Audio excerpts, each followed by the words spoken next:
नमस्ते। हृदय की बात भाग 84 आत्म साक्षात्कार के ऊपर हम बात कर रहे थे। तो उसके लिए तड़प की ज़रूरत है। कोई भी चीज़ आसानी से तो मिलती नहीं है, तो ईश्वर तो इतने सस्ते तो है ही नहीं कि तुरंत मिल जाए। तो उसके लिए जो तड़प चाहिए वो हमारे अंदर है क्या, इसके बारे में आप सोचिए। एक गुरु और शिष्य थे। तो शिष्य बार बार कह रहा था कि मुझे साक्षात्कार करना है, मुझे साक्षात्कार करना है। तो एक दिन वो दोनों नदी पे स्नान के लिए गए। तो स्नान करते समय गुरु ने शिष्य को पानी के अंदर थोड़े समय के लिए दबोच लिया, दबा दिया नीचे। तो अब पानी के अंदर जाएगा तो शिष्य की क्या हालत होगी आपको मालूम है।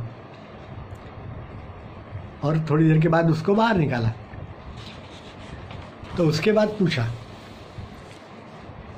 कि जब तुम पानी के अंदर थे तब क्या सोच रहे थे। तो शिष्य ने बताया कि मैं क्या सोचूंगा दूसरा, मैं यही सोच रहा था कि मैं कब बाहर निकलूं और मुझे हवा मिले। मुझे हवा के लिए मैं बिल्कुल तड़प रहा था।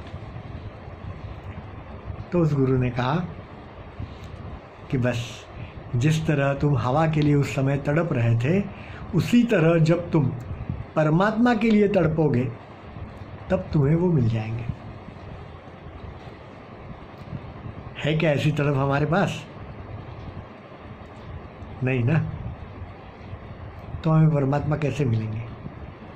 पीछे एक दूसरे वीडियो में मैंने बताया ना कि एक डिग्री का कागज़ लेने के लिए आपने MA किया, MBA किया, ME किया, जो कुछ भी किया, उसका एक कागज़ लेने के लिए आपको 20-20 साल तक पढ़ाई करनी पड़ती है, तब वो मिलता है।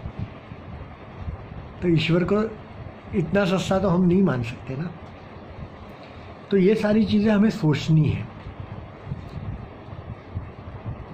आदि शंकराचार्य कहते हैं कि कस्त्वम कोहम कुत आयाता कामे जननी कोमे ताता इति परिभावम सर्व आसारम विश्वम त्यक्ता स्वप्न विचारम। चरपट पंजरी में यह श्लोक आता है।